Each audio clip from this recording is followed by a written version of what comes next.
e temi. Ouvi, Senhor, a tua palavra e temi.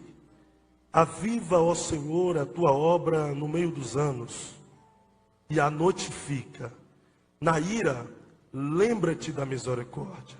Aviva, ó Senhor, a tua obra no meio dos anos e a notifica. Na ira, lembra-te da misericórdia. Pode tomar o seu assento.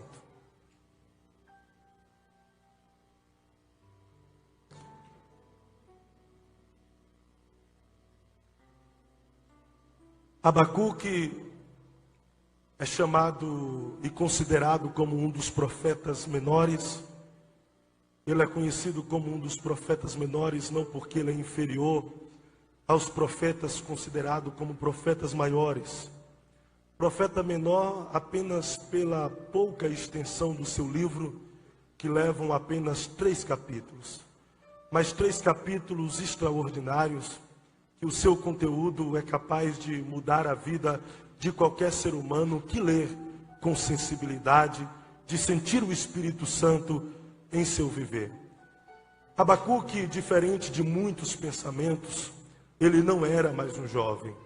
Ele já era um senhor aposentado que estava gozando do seu descanso, do descanso da sua aposentadoria. Haja vista que ele trabalhou no templo do Senhor como levita, e ele poderia também alcançar, alguns dizem que alcançou, outros dizem que não alcançou o sacerdócio. Mas o interessante é que é o final do seu viver que ele alcança um dos mais sublimes ministérios, que é o ministério profético. Na condição de levita, Abacuque ele estava acostumado a entoar louvores a Deus no átrio e levar o povo a um momento de adoração, a um momento de louvor a Deus. Na condição de sacerdote, ele poderia ouvir as necessidades do povo e passar para Deus. Mas na condição de profeta, ele agora ia ouvir Deus para passar a mensagem que Deus queria para o povo. Mas o interessante é que se você lê o livro de Abacuque, em nenhum momento você vai ver ele profetizando. Nós só sabemos que Abacuque ele foi um profeta por causa da existência do seu livro. Porque se não houvesse a existência do livro de Abacuque, nós não saberíamos quem foi ele, ou se ele profetizou, ou se ele foi profeta. Porque em nenhum momento nós vamos ver Abacuque fazendo como alguns profetas do Antigo Testamento, tocando a buzina, chamando a atenção do povo para as ruas e praças públicas e liberando a palavra que eles tinham recebido do Senhor para o povo. Abacuque, ele recebe uma mensagem de Deus. E em vez dele passar esta mensagem para o povo, ele toma uma atitude totalmente diferente daqueles que eram chamados de profetas. Ele se prostra e começa a interceder pelo seu povo, rogando a Deus pela misericórdia, pela bondade e pela benevolência. Abacuque é um profeta totalmente diferenciado, porque ele não profetiza, ele intercede. Ele não profetiza, ele intercede. Ele não prega, ele intercede. E eu percebo aqui que uma das nossas necessidades nesta geração é o ministério da intercessão. Nós temos muitos pregadores, isto é louvável. Nós temos muito profetas, isto é louvável. Nós temos muito, entre aspas, levitas, cantores, adoradores, e isto é louvável. Mas o que está faltando em nosso meio é o ministério da intercessão, o ministério da oração, o ministério daqueles que não aparecem, não estão nos holofotes, não estão nos banners, não tem status, não tem fama, não são celebridades gospel, mas estão no esconderijo do Altíssimo, intercedendo por esta geração, intercedendo pela nação, intercedendo pela humanidade.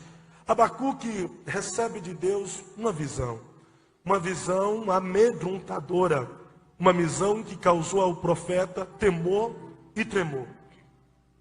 Nesta visão, Abacuque ele estava vendo um povo rebelde, um povo pecador, uma nação ímpia, na fúria de bestas feras, entrando dentro de Judá, a sitiando, a destruindo, a derrubando os seus muros, entrando dentro da casa do Senhor e levando todos os utensílios do templo para a Babilônia.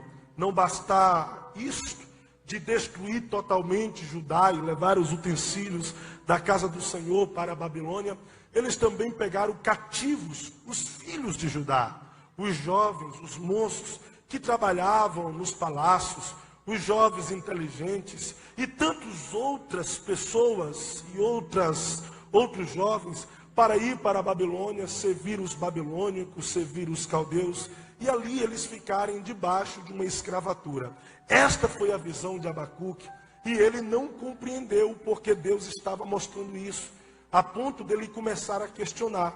Se você ler o capítulo de número 1, vai ser um capítulo apenas de questionamentos do profeta para com Deus, porque ele não compreendia o do porquê Deus ia levantar uma nação ímpia, uma nação pecadora, uma nação que nunca teve temor a Deus, para vir ajudar e destruí-la totalmente e levá-los cativos para a Babilônia. É por isso que ele sente na pele de forma antecipada a dor, o cativeiro, a agonia daqueles que iam ficar e daqueles que iam serem cativos. Por este motivo, no capítulo 1 ele começa a dizer: até quando, Senhor, clamarei eu e o Senhor não me escutarás?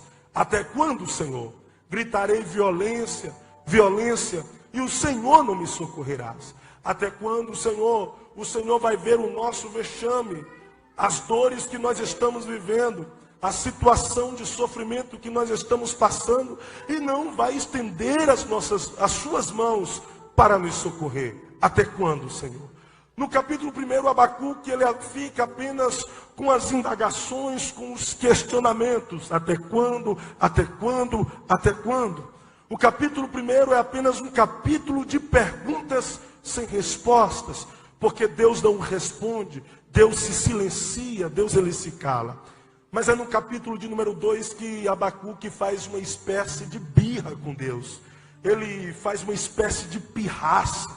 E ele diz: levantar-me-ei e colocar-me-ei sob a torre de vigia, e de lá eu não vou sair até o Senhor falar comigo.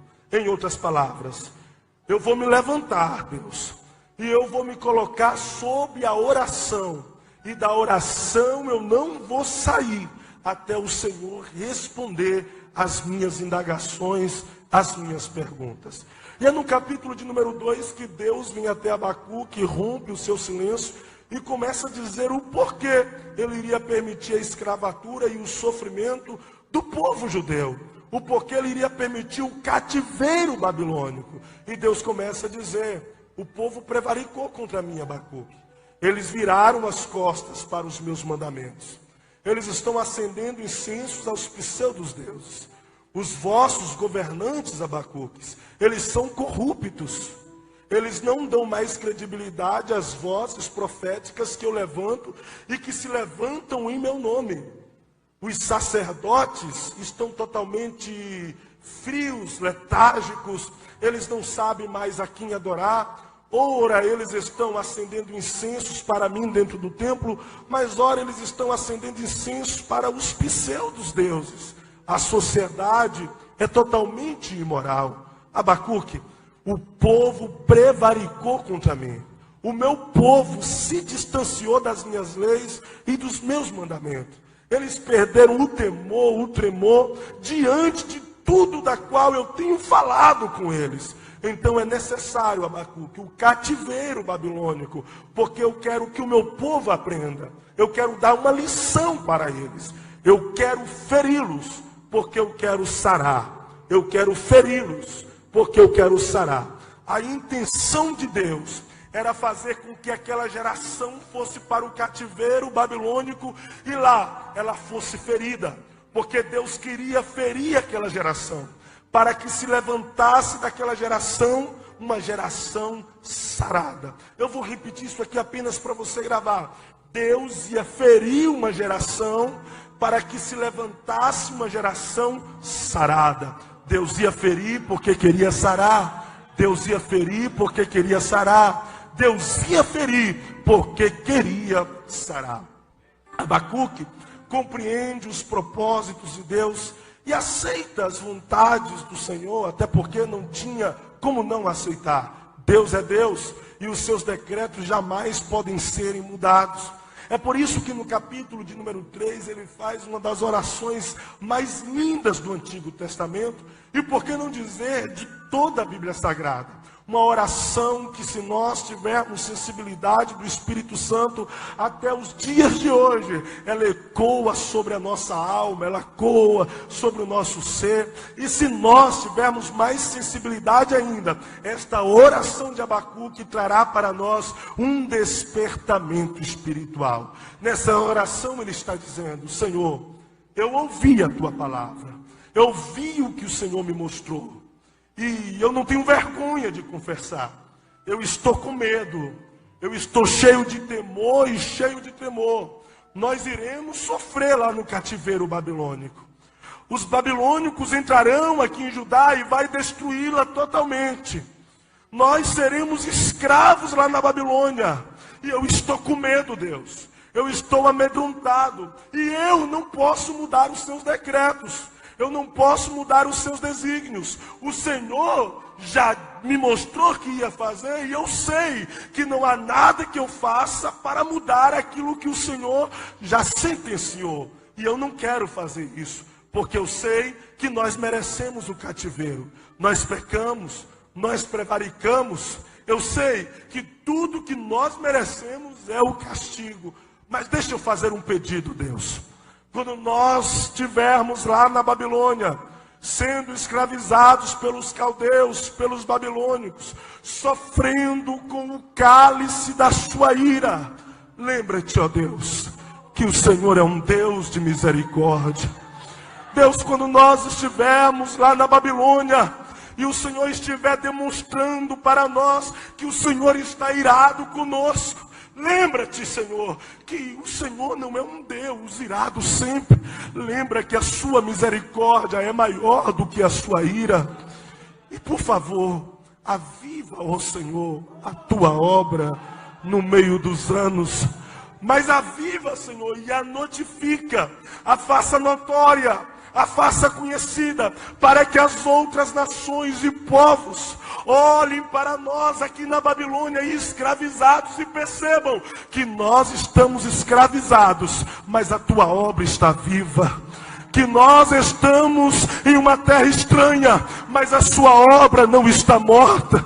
Que nós estamos sofrendo, sendo escravo de outro povo, de um rei malvado, mas o Senhor não se esqueceu de nós. Então, quando o Senhor lembrar da tua misericórdia no meio dos anos, aviva, ó Senhor, a tua obra. Aviva, Senhor, a tua obra. Isso é extraordinário.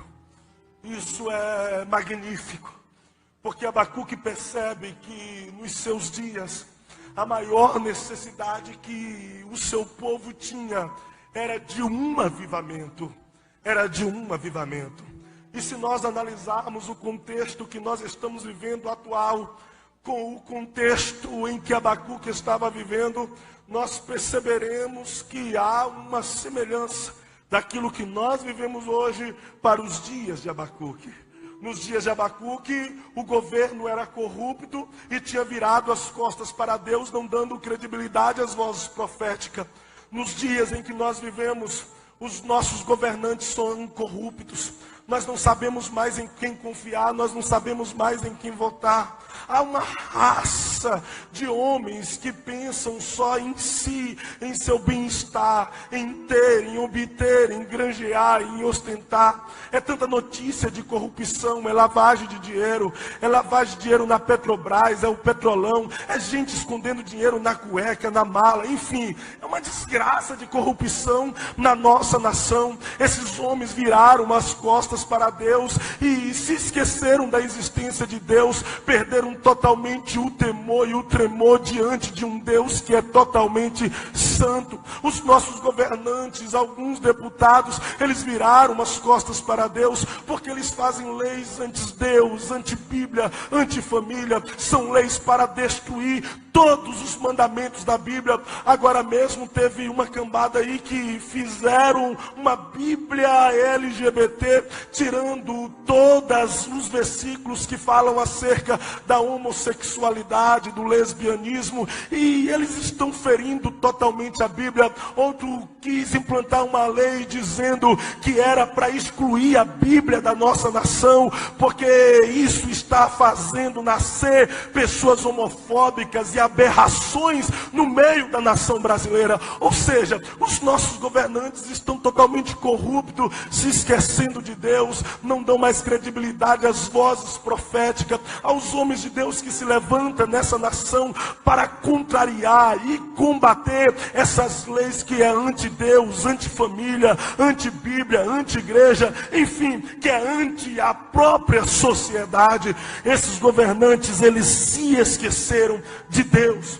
Nós também estamos vivendo em um período de apostasia, que foi o mesmo período que Abacuque viveu, que os sacerdotes viravam as costas para Deus e acendiam incensos para os pseudos-deuses. Há quem diz que nós estamos vivendo um grande avivamento, e eu discordo disto. Nós ainda não estamos vivendo esse grande avivamento. Nós precisamos melhorar, e muito, para vivermos um grande avivamento. É verdade, o evangelicalismo tem crescido a cada dia. A igreja, entre aspas, ela tem se alavancado, tem conquistado muitos lugares, muitos povos, muitas nações, vários territórios, várias áreas da sociedade. A igreja, ela tem crescido sim, mas nós não temos vivido um avivamento. Nós estamos vivendo em um tempo que tem a geração gospel, uma geração que está em busca de shows, uma geração que está em busca de espetáculo,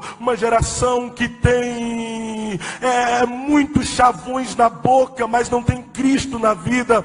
Uma geração que diz que é louca por Jesus, mas não mostra essa loucura toda por Jesus.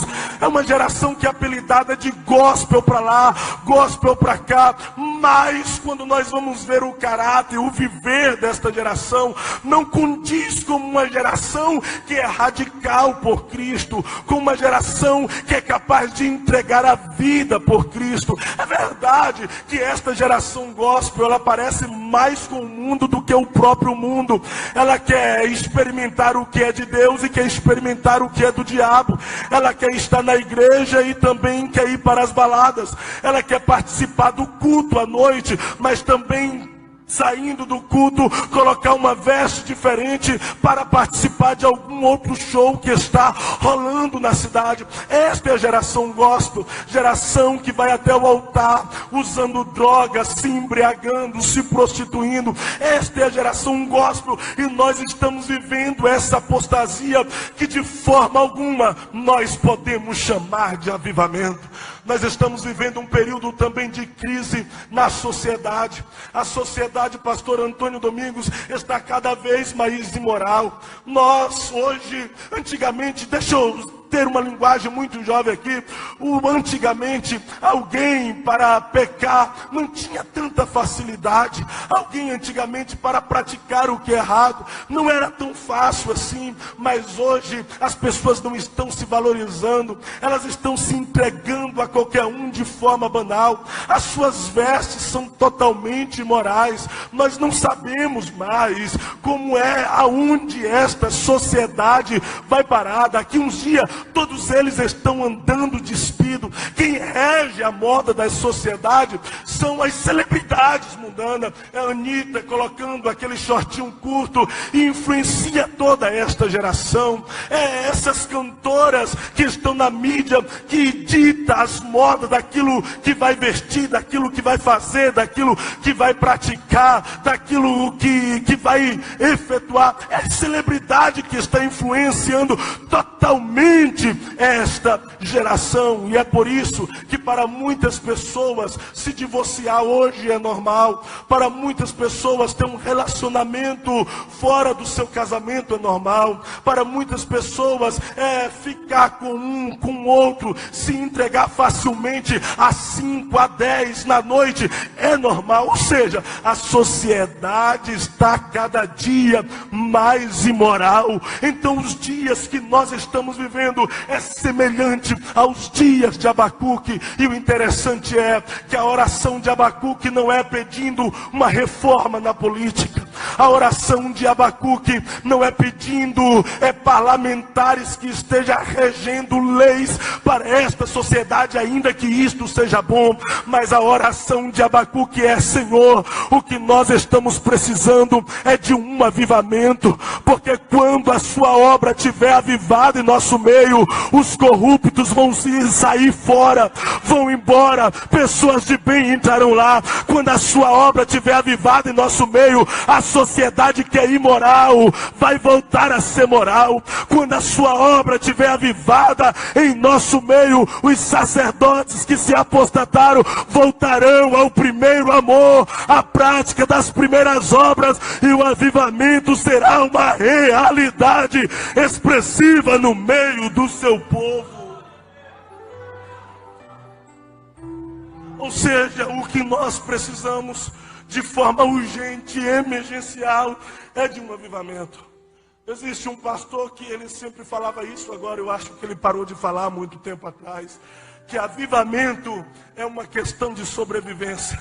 Agora sim, o tempo que nós estamos vivendo, avivamento não é mais uma opção, é uma questão de você sobreviver em meio a este mundo. Deus, Ele quer nos avivar. O tempo é de crise, crise em todas as áreas falando, é crise nacional, é crise mundial. Mas eu não me importo muito com essas crises, porque todos os tempos de crise na Bíblia foram oportunidades de Deus levantar promotores e agenciadores de avivamento. Todos os tempos de crise na Bíblia foram oportunidade de Deus suscitar promotores e agenciadores de avivamento. Samuel, nos dias de Acabe estava andando incorretamente diante da presença de Deus. Era um rei totalmente mau, perverso, entregue a todos os seus sentimentos perversos. E para completar, ele toma como esposa Jezabel, a sacerdotisa de Baal. Jezabel traz para dentro de Israel os altares de Baal, a ponto de deixar o povo em dúvida em saber qual era o verdadeiro Deus.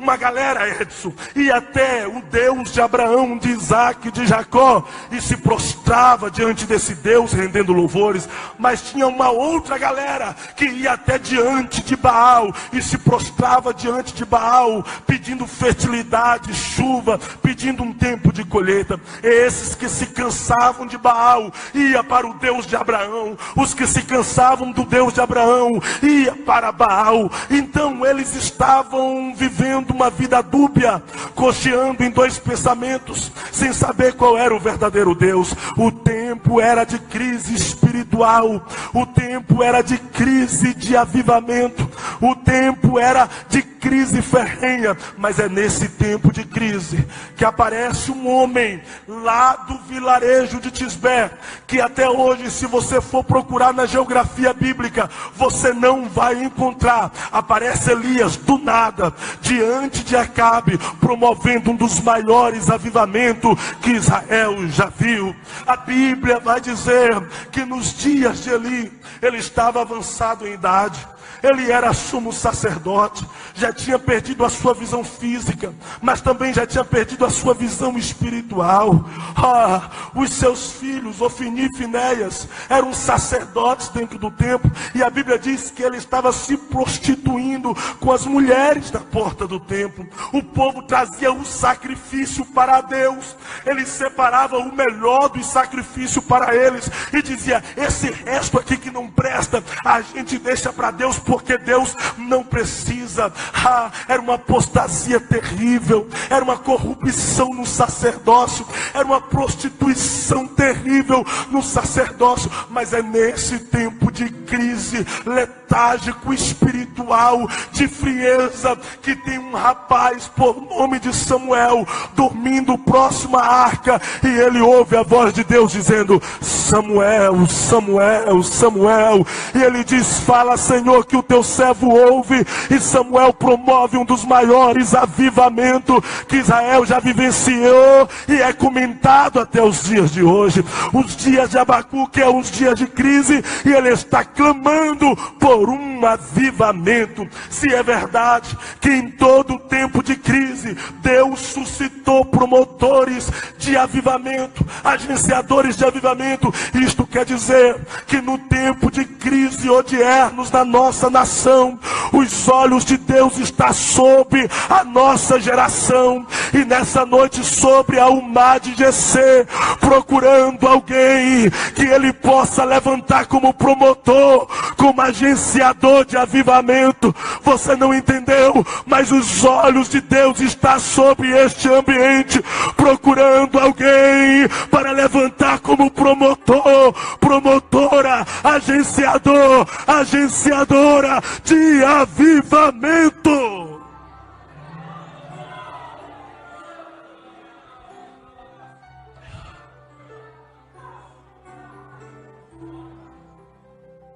Deus quer avivar a nossa geração. Deus se interessa muito mais em nos avivar do que nós nos interessamos em ser avivados. Deus se interessa muito mais em nos avivar do que nós nos interessamos em ser avivado. E quando Deus quer avivar alguém, levantar alguém como promotor e agenciador de avivamento, Deus, ele não se importa para as suas qualidades. Ele não quer saber se a sua classe social é alta ou baixa. Ele não quer saber se você, desculpe, é velho ou é novinho. Deus não quer saber se você é rico ou se você é pobre. Deus não quer saber se você é preto ou se você é branco. Deus não quer saber se a sua família é conhecida ou não é conhecida. Deus não quer saber do sobrenome que você leva. Deus também não quer saber dos diplomas que você tem na parede da sua casa. Deus também não está nem aí para os seus anéis de formação. Deus, ele não está nem aí pelo que você tem ou pelo que você possui. Quando Deus quer levantar alguém, ele olha para o coração, para a alma, e se aí dentro tiver uma chama acesa, é você que Deus vai levantar. É você que será o próximo promotor de avivamento. É você que será o próximo agenciador de avivamento.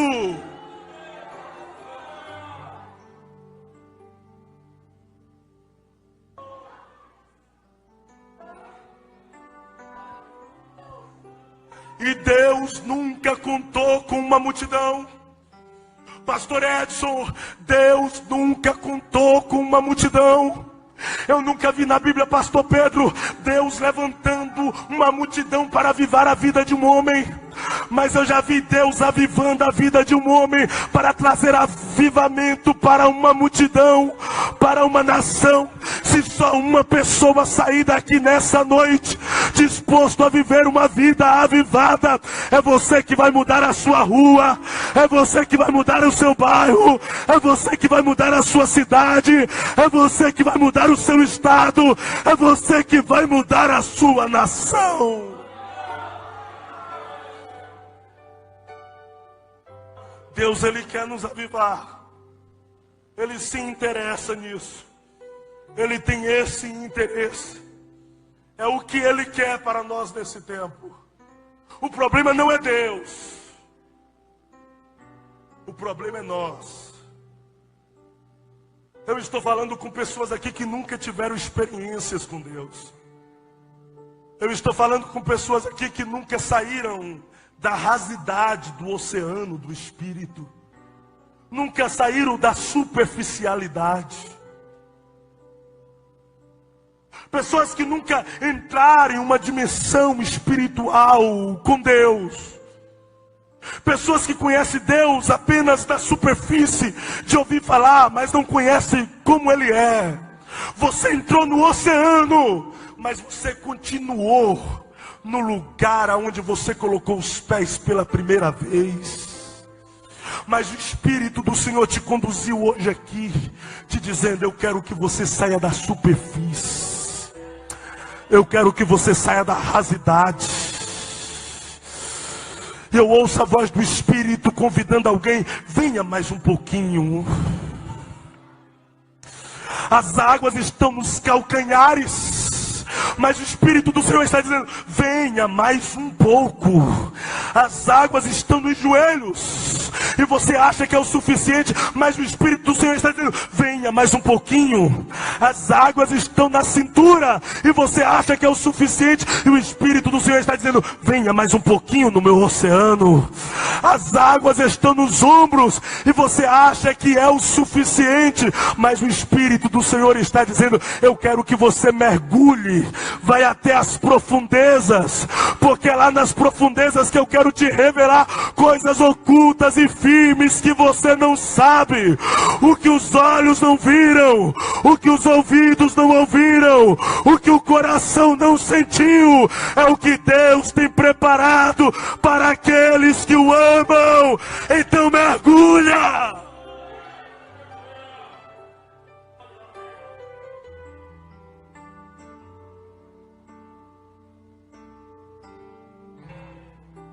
Sabe o que falam por aí da nossa geração?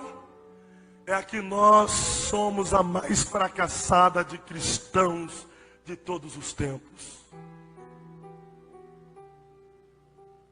E se depender de nós, nós seremos os primeiros a encher o inferno mais rápido que todas as outras. Que essa geração é uma geração carnal. Que essa geração é uma geração que não tem nada de espiritualidade e não deseja ter uma vida com Deus. Em alguns momentos eu concordo com eles.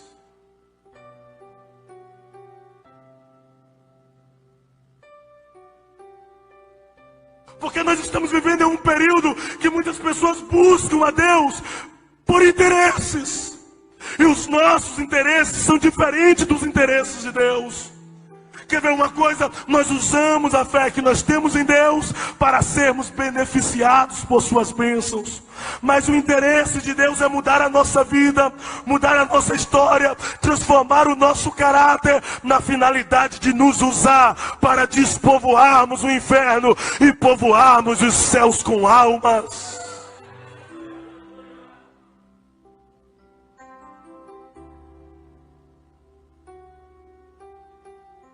Nós estamos vivendo um período difícil.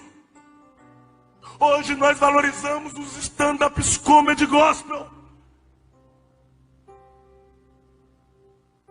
Nos grandes eventos de jovens tem que trazer uma pessoa engraçada para mexer com o ego e fazer cócegas no ego deles. Ah não, mas é porque tem que trazer com uma linguagem de jovem. E jovem é palhaço.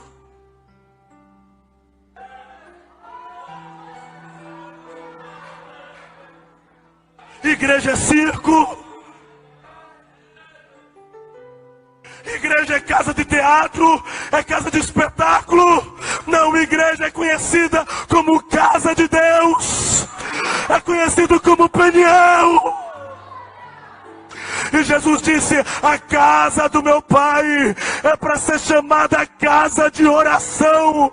O que é casa de oração? Um lugar onde nós temos um contato com Deus. Eu falo com Deus, Deus fala comigo. Eu toco em Deus pela fé, e Deus toca em mim, mudando toda a minha estrutura. Eu não vou ao templo para ouvir uma pessoa engraçada e me fazer rir, massagear o meu ego, fazer cócegas na minha alma, e eu sair dizendo: nossa, que pastor engraçado, que pregador. Eu venho aqui para ouvir a palavra que me confronta, me faz ser uma pessoa melhor e me leva para o céu.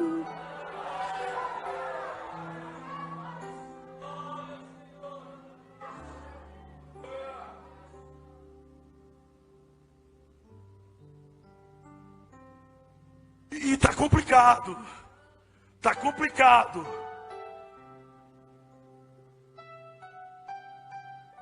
Eu até curto alguns, eu até assisto alguns, mas tem alguns que estão exagerando. Hoje o movimento pentecostal está sendo banalizado por causa desses alguns.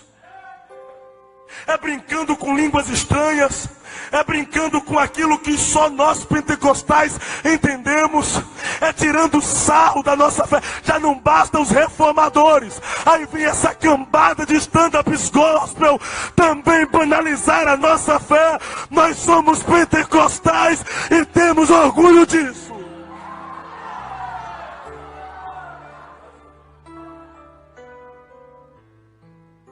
Tem que parar. Tem que parar. E nós temos que parar de valorizar.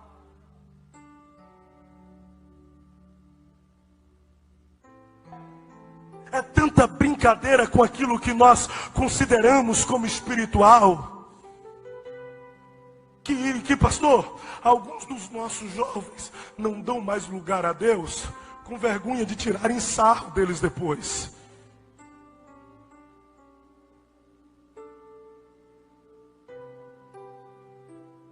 Eu não sei o que é pior, se é esse movimento que banaliza a nossa fé, ou são os reformadores que não acreditam naquilo que nós acreditamos, que não têm a mesma fé que a nossa, que não acreditam nos dons espirituais, que não acreditam no mover e na manifestação do Espírito, e eles usam as redes multimídia para criticar a nossa fé, para afrontar a nossa fé, para zombar da nossa fé, e os nossos jovens ficam sem saber o que fazer, como agir, como proceder. Eu te dou um conselho: permaneça com a sua identidade. Nós somos pentecostais, queira eles ou não, criticados ou não, mas nós não podemos perder a nossa essência, não podemos.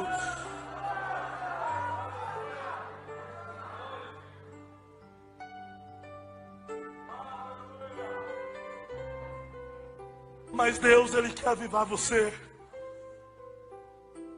Deus, Ele quer usar você.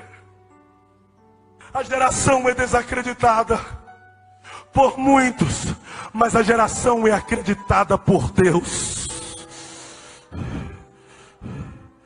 A geração pode ser desacreditada por todos, mas se houver alguém que diz: eu vou continuar acreditando e vou lutar para mudar esse rótulo, essa fama tão constrangedora, é você que Deus vai levantar nesse tempo para influenciar uma gente. E você tem que entender que Deus não te chamou para ser influenciado, Deus te chamou para influenciar.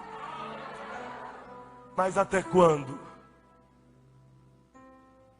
você vai ficar indiferente ao chamar de Deus?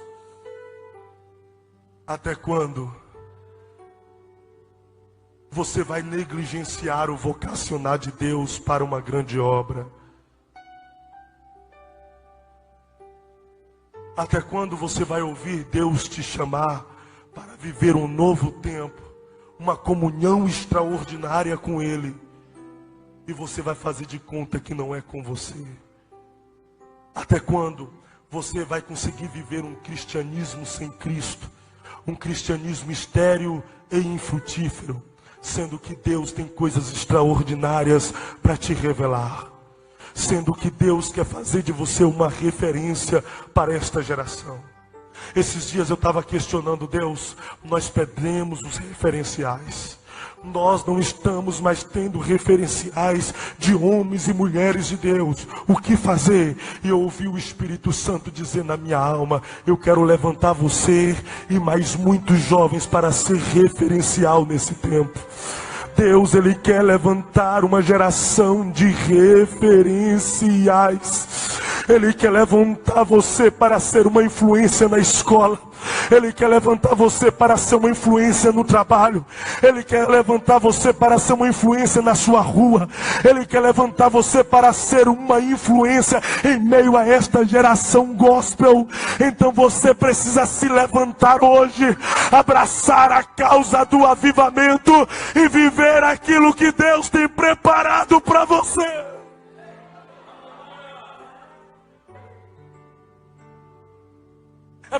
perceptível que nós mudamos com o passar do tempo. É perceptível que nós perdemos algumas raízes, algumas essências. Até os nossos cultos mudaram. Até o sentir da presença de Deus mudaram. Eu me converti há quase 10 anos atrás, eu percebo a diferença dos cultos que eu participei antes para os cultos que eu participo hoje, que eu cultuo hoje. Lembro-me que quando eu era novo convertido, e todo novo convertido ele é curioso, ele deixa de orar para ouvir as orações dos outros. Ainda mais antigamente, que os irmãos oravam em alto e bom som. Era lindo, porque eu achava linda aquelas orações e eu deixava de orar para ouvir, para eu aprender a orar daquele jeito. Era uma mistura de palavras entendível com línguas estranhas e era extraordinário. E eu tinha um pastor chamado de Pastor Val. Antes de começar qualquer culto, ele dizia: irmãos, vocês chegaram mais cedo, então é vocês que eu vou usar. Antes de começar o culto, nós vamos fazer 30 minutos de oração. E nesses 30 minutos de oração, nós não vamos pedir nada pessoal ou individual. A nossa única oração vai ser para que o Espírito Santo tenha liberdade no nosso meio. Para que ele se sinta à vontade em nosso meio. E inúmeras vezes eu ouvi as irmãs do círculo de oração orando, dizendo: Espírito Santo, tenha liberdade. Flua nesta casa. Flua neste lugar. Se faça sentir nas nossas vidas. Se faça sentir nos nossos cânticos. Se faça sentir nos louvores. Se faça sentir em tudo que for feito. Porque o que for feito aqui vai ser para o Senhor. Então tenha liberdade.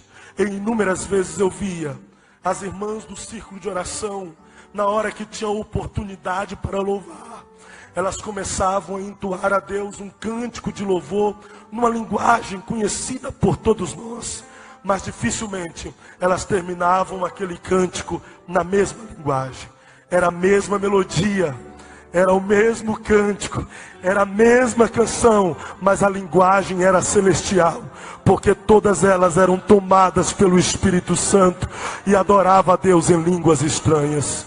Nós jovens, a nossa oração era: Senhor, nos batiza com o Espírito Santo, nos dá os dons espirituais, nos enche do teu Espírito. Eu mesmo já fiz algumas orações consideradas como infantis.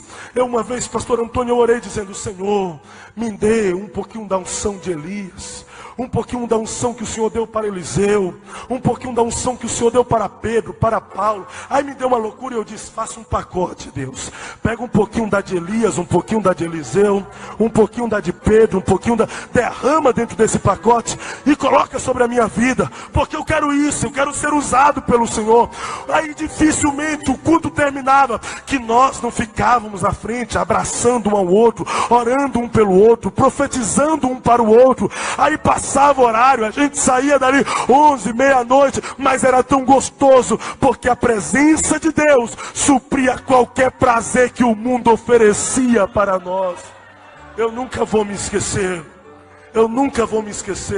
Uma vez eu ouvi uma menina, ela tinha de 12 a 16 anos de idade, e ela estava orando assim: Deus, eu preparei aqui 2 canções. Com qual dessas o Senhor quer que eu louve a Ti? Com qual dessas o Senhor quer que eu adore o Senhor hoje? Tá bom, Deus, eu vou adorar com essa que o Senhor quer. Mas quando eu estiver adorando o Senhor com essa canção que o Senhor quer, tenha liberdade.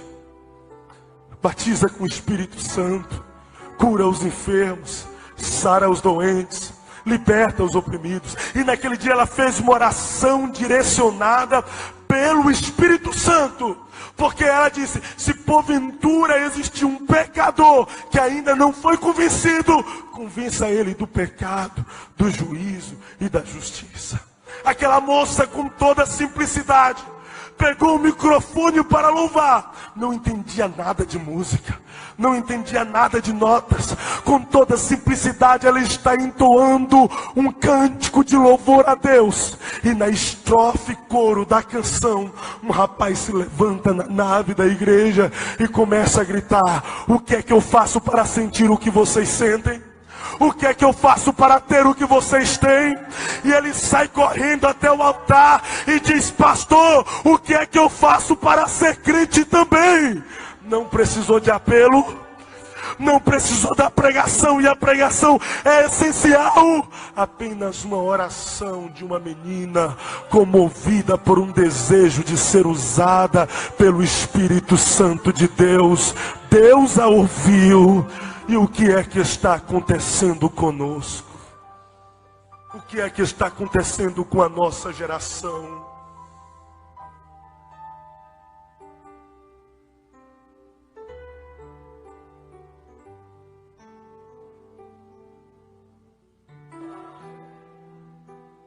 Será que o Espírito do Senhor desistiu de nos usar?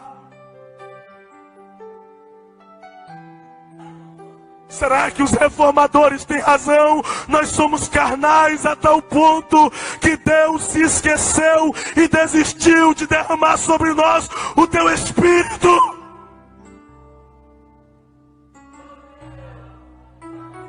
Será que Deus não tem mais nenhum propósito conosco?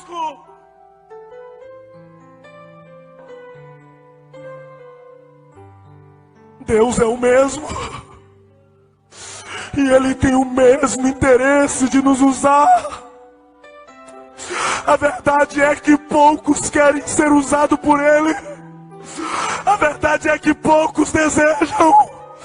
A verdade é que poucos buscam. A verdade é que poucos clamam. A verdade é que poucos querem. Mas se existe uma minoria que quer, o Espírito de Deus vai se apossar da tua vida hoje, agora. Levanta a tua mão, deixa ela levantada por um minuto.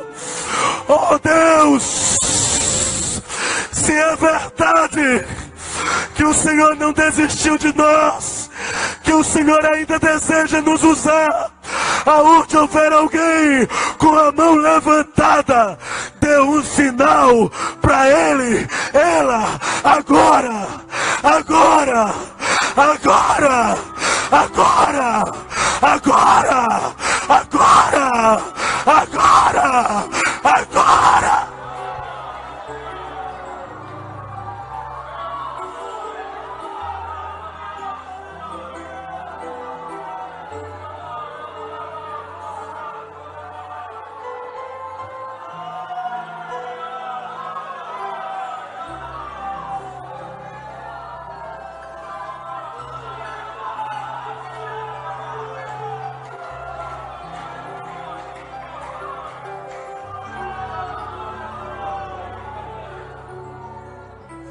Esses dias orando a Deus, eu disse: Deus, a minha geração está morta.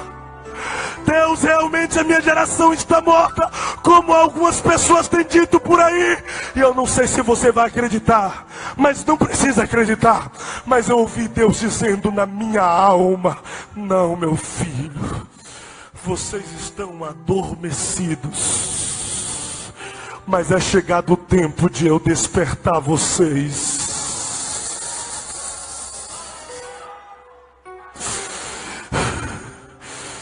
Shuri kalamanchoura kalamandarabácia. Esse rótulo de geração fracassada não vai continuar. Deus está despertando uma geração poderosa, poderosa.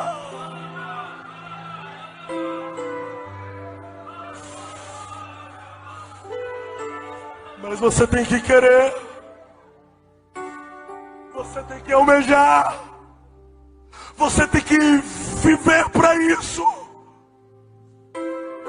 Deus quer levantar uma geração que está disposta a abrir mão dos seus sonhos pessoais e individuais para viver os propósitos dos céus.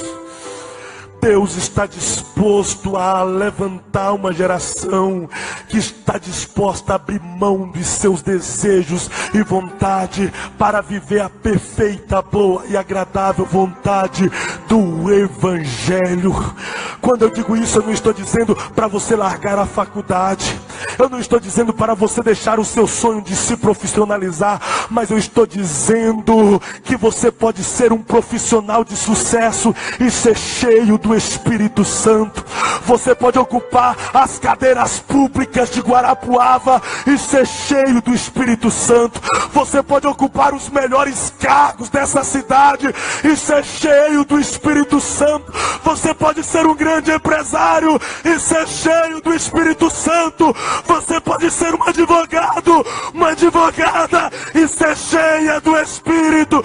Você pode ser um professor e ser cheio do Espírito, do Espírito, do Espírito.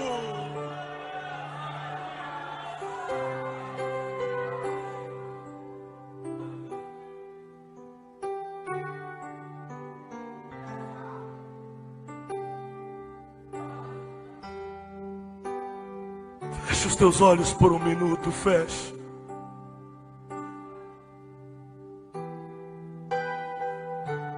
Você mudou, não é verdade? Você já teve uma vida espiritual melhor. Você já experimentou uma comunhão com Deus. Você já sonhou com Deus. Você já sonhou com o ministério. Você já sonhou com o chamado. Você já orou dizendo: envia-me, Senhor. Usa-me, Senhor. Mas você mudou. As suas orações hoje são materiais, materialistas. São interesses de conquistar, de obter e de granjear. Você mudou. Você perdeu a simplicidade do Evangelho. Você perdeu o desejo de conquistar almas para o reino. Você perdeu aquela essência do primeiro amor que havia em você, que tudo que você desejava era Deus e viver para a sua glória. Mas Deus, Ele não mudou. E a promessa que Ele te fez há um tempo atrás ainda é uma verdade. E Ele te trouxe aqui para trazer a sua memória e te dizer: tudo o que eu prometi no mundo espiritual para você ainda continua de pé. Eu ainda quero, eu ainda desejo usar você. Eu ainda desejo incendiar esta geração por você e através de você. Eu te trago a este lugar para pegar em suas mãos, te conduzir ao primeiro amor e te dizer: é tempo de avivamento, é tempo de se levantar e agir, é tempo de ampliar a visão, é tempo de buscar a Deus até tocar o céu, é tempo de viver para a glória de Deus, para a glória de Deus.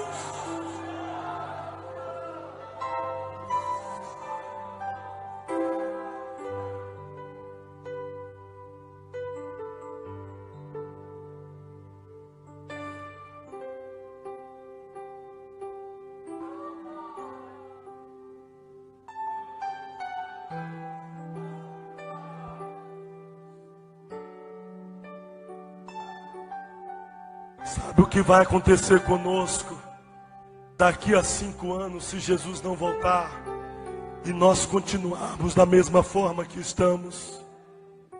Nós seremos uma vergonha para homens como o pastor Antônio Domingos, que se foram e deixaram um legado para nós. Será impossível continuar.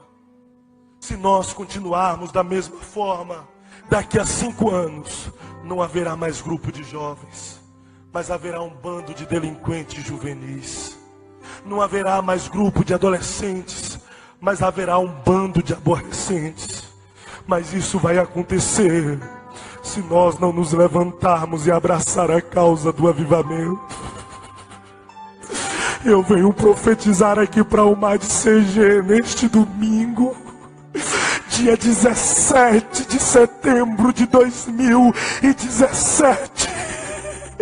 Vocês não serão uma vergonha para esta geração. Vocês não serão uma vergonha para o Evangelho. Deus desperta vocês, aviva vocês, e vocês viverão para a glória de Deus, para a glória de Deus, para a glória de Deus.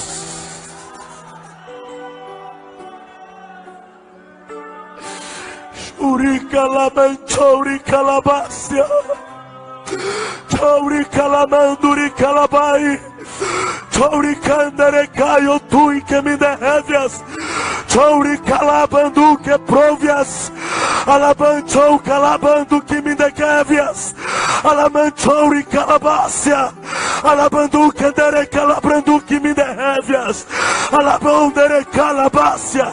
Algo desce sobre este lugar agora. Algo desce sobre este lugar agora. Algo desce sobre este lugar agora. Levante a tua mão e receba. Receba. Receba. Receba. Receba. Receba. Recebe. Recebe. Recebe.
Eu ministro dons espirituais sobre esta geração.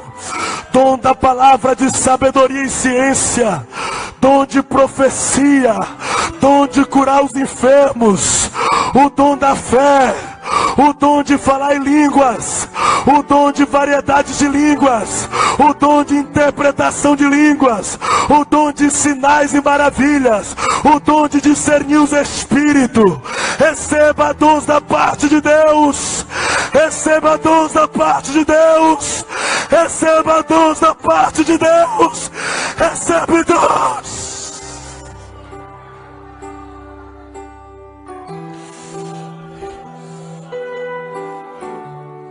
Eu encerro a minha fala.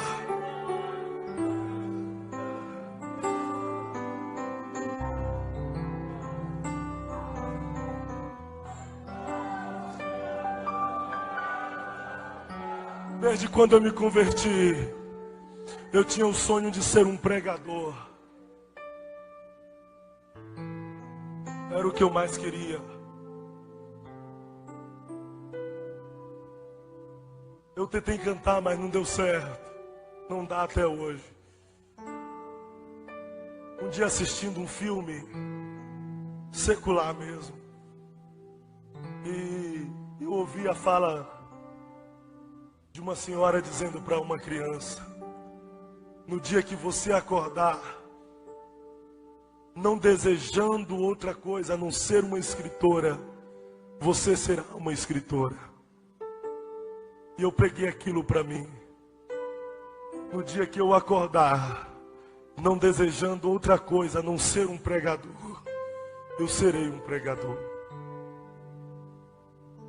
E lá no quintal de casa, quintal não, era uma ribanceira mesmo. A casa ficava em cima e o terreno era descido. A minha mãe plantou pimenta do reino. Quem conhece pimenta do reino sabe que é em ramas, é em ramados.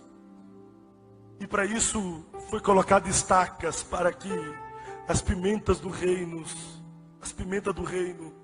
estivesse tomando conta da estaca. Tinha mais de 50 estacas com pimenta do reino. E eu descia lá para baixo.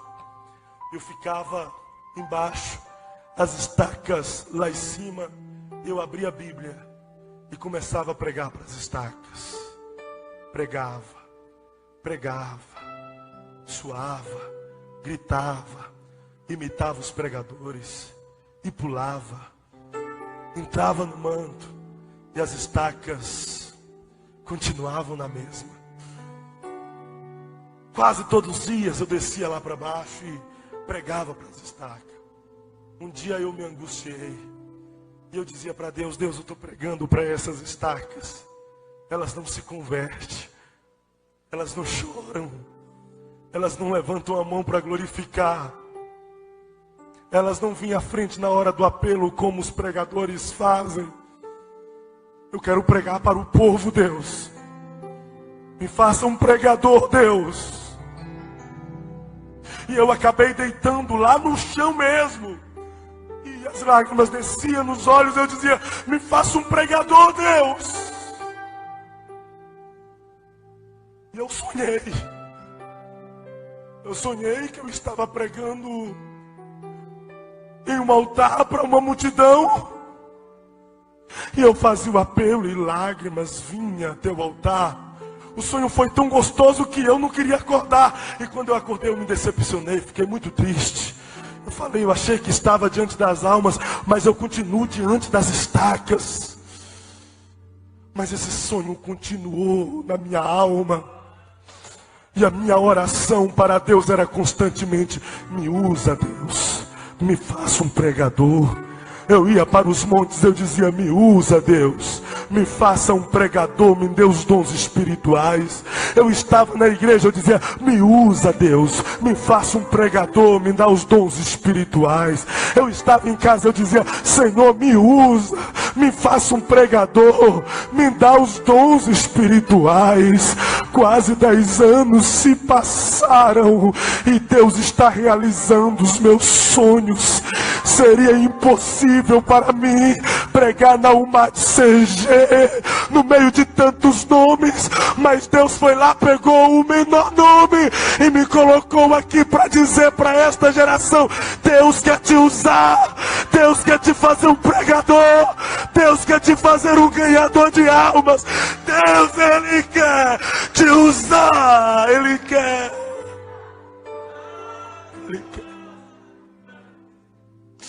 E todos aqueles que quiserem serem usados por Deus correm grandes riscos, mas todos e quaisquer riscos para ter uma comunhão com o Eterno vale a pena.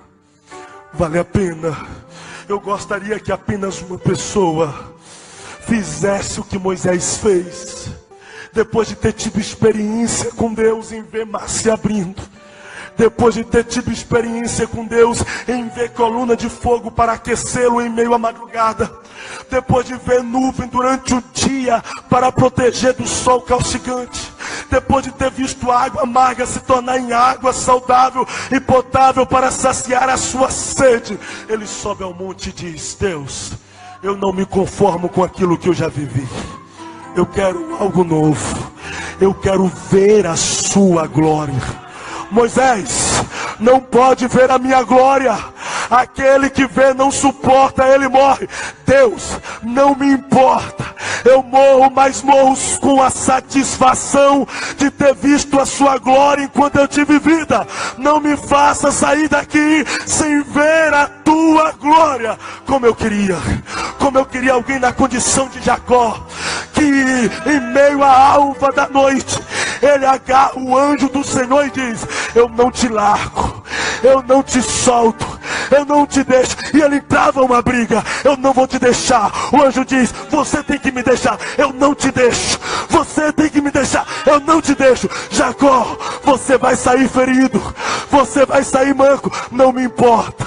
Eu saio ferido, Eu saio manco, mas saio com a satisfação de ter tido uma experiência nova, de ter tido meu nome mudado, de ter tido uma comunhão com o Senhor. Mas eu não te deixo, eu não te deixo, até que mude a minha história.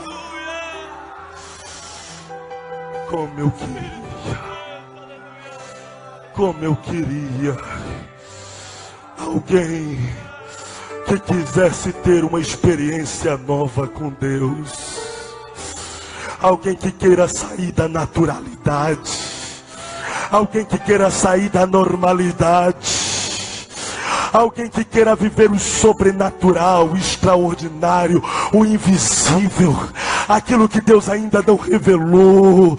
Ah, como nós somos saudosistas. Ô Samuel, eu sou admirador da história dos heróis da fé. Eu admiro a história de John Wesley, John Knox. Eu admiro a história de Jonathan Edwards. Eu admiro a história dos apóstolos. Eu admiro a história de Martinho Lutero, de João Hus. Mas eles se foram. Não tem como eles voltar mais. Eu admiro a história dos nossos pais assembleianos, Daniel Berg e Gunnar Wingren. Eu admiro a história da nossa mãe assembleiana, Celina de Albuquerque. Eu admiro a história do nosso saudoso pastor José Pimentel de Carvalho. Eu admiro a história de homens que incendiaram o mundo, incendiaram esta nação, mas eles se foram. Agora é a nossa vez, agora é a nossa hora. Deus quer usar você para fazer história. Deus quer usar você para fazer história.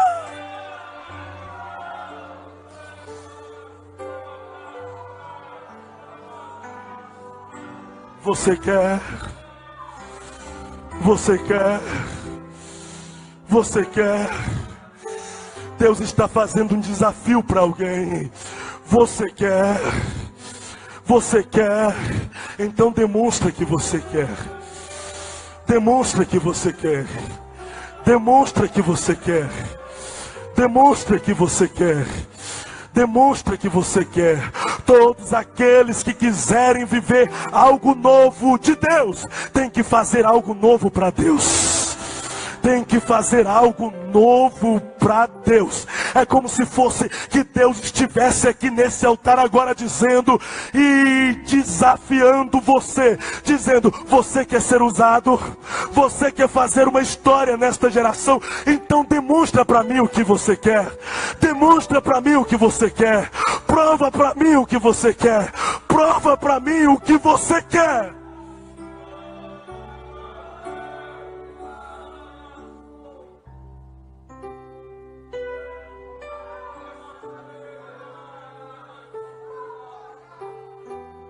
Sabe o que Deus quer fazer da nossa geração? Eu preciso de 10 pessoas rápido aqui. 10 pessoas. 10 pessoas rápido. Vem. 10 pessoas, homens e mulheres. Venha. Eu preciso de 10 pessoas. Sabe o que Deus quer fazer conosco? 2, 4, 6. Preciso de 4. Cadê as meninas? Vem 4 meninas. Vem 4 meninas agora. Vem. Isso. Sabe o que Deus quer fazer conosco? Sabe o que Deus quer fazer conosco?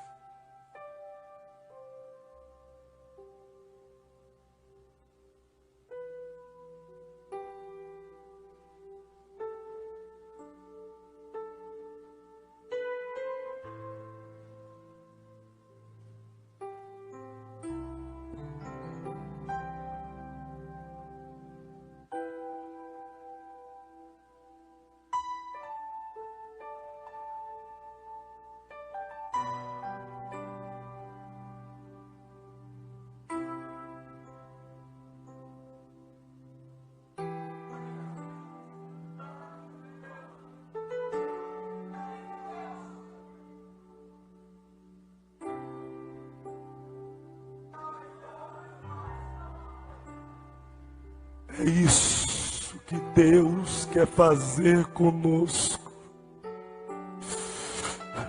Deus quer usar uma geração que está disposta a trazer uma geração para o altar.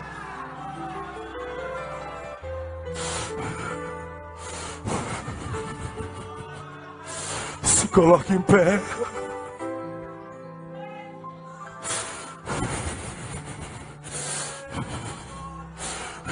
Deus quer usar uma geração para trazer uma geração até o altar.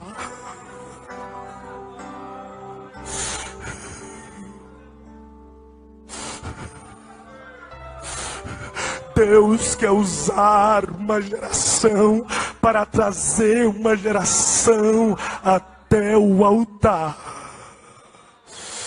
Será que você pode trazer mais alguém até aqui o altar? Será que aí aonde você está, você pode trazer alguém com você até o altar aqui agora?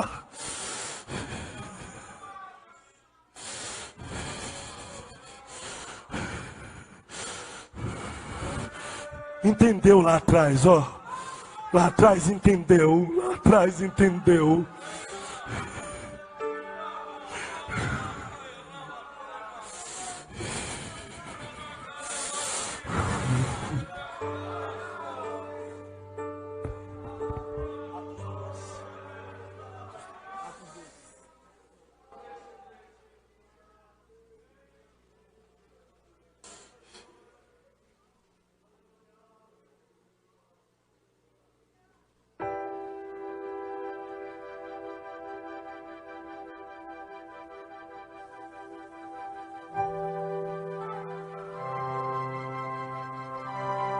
Isso, fique em círculo. Os que forem trazendo vão ficando em círculo. Só quem quer fazer parte de uma geração que traz outra geração até o altar, vem. Vem. Vem. Vem. Quem não é batizado com o Espírito Santo vai entrar no meio do círculo.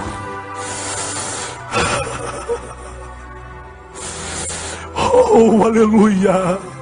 Quem não é batizado com o Espírito Santo vai entrar no meio do círculo. Vai fazendo círculo isso. Oh, aleluia. Aleluia. Quem não é batizado com o Espírito Santo entra no meio do círculo.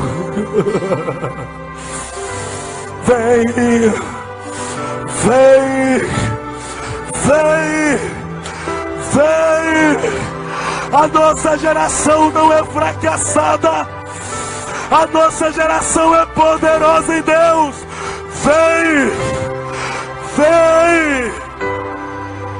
Vem. Vem. Vem. Venha fazer parte de uma geração poderosa.